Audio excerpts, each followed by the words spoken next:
Oh.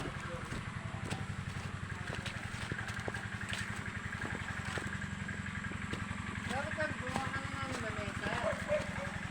Lamesa.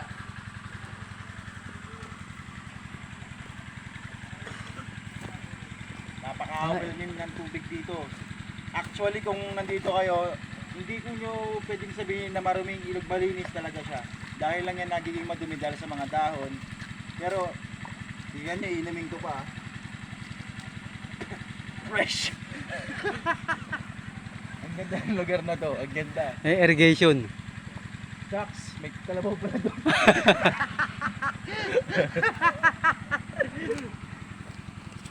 Ininom mo pa yung tubig ha? Nandun yung kalabaw. Eh kung tumain yung kalabaw.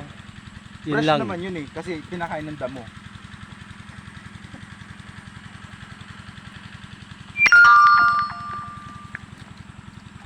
Linisan mo na yung bote.